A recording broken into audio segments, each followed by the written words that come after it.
Most people would agree there is a lot of room for improvement when it comes to air travel. Airlines and airports around the world have some high-flying ideas for the future. Here to tell us all about it is futurist Nick Badminton. He's joining us from Vancouver this morning.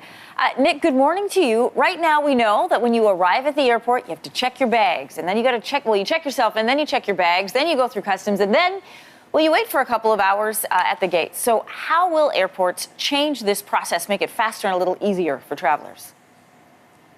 Yeah, the holy grail for airports and their experiences is to get people through as quickly and easily as possible. And the idea is, I think, walking through with bags that are already pre-checked using some kind of artificial intelligence and sensors, going through with biometrics really quickly and easily, having a short amount of time before actually flying. But when you're actually in the airport, you've got things like vertical farms, and you've got these experiences in augmented virtual reality that can really enrich your entire traveling experience.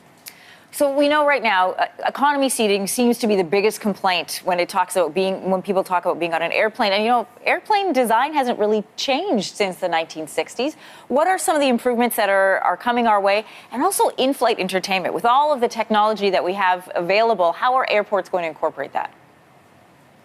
So there's some really smart designers in the world that have been thinking about how to make things easier. Everything from like two-layered armrests so we don't fight over who's going to get that resting spot that's cool. when you're actually sat in your seat.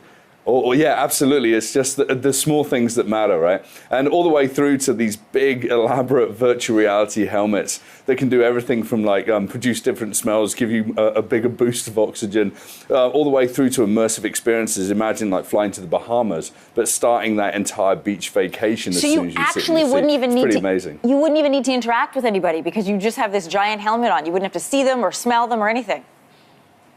Yeah, it's kind of like the modern way of flying where you try and tune everyone out, but you can actually do it.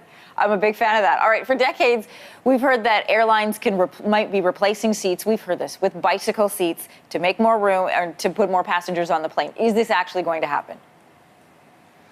You know, this is down to the discretion of the airlines. I do think that air travel is going to get more and more expensive. I do think that the premium travel is going to change, and you know, seat configurations are going to change. Well, I think personal air travel is going to rise in its popularity over time. I think people are going to pay for it as well. Because there's a safety issue, but there's also the fact that people are getting bigger, not smaller, across the globe. So how can you get the seats to be smaller?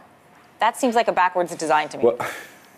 Well, I'm 6'4", and we're already at the edge of what I can do in economy, even with extra legroom. So I think you know, we're going to be confined by our own dimensions. But you know, maybe there's new ways of stacking us on airplanes or whatever. But I think, you know, new kinds of sleek compartments and whatever. I think that's kind of the future as well. An exciting idea for a lot of people, especially people who travel short distances, but if there's a lot of traffic, it takes a lot of time, is this idea of like an Uber Air, where you can, you know, download an app and get a plane or a helicopter to where you need to go. Is that something that is likely to come?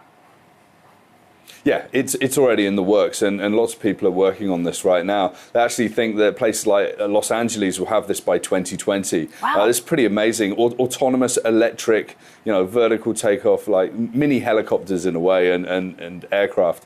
I think that's going to be the future in some large cities like Dubai and LA. I think it's going to be more difficult in more dense cities.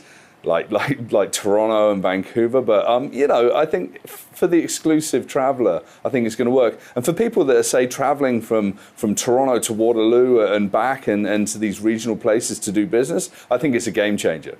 Really quickly, Microsoft's HoloLens might be incorporated into customer service. How would that work?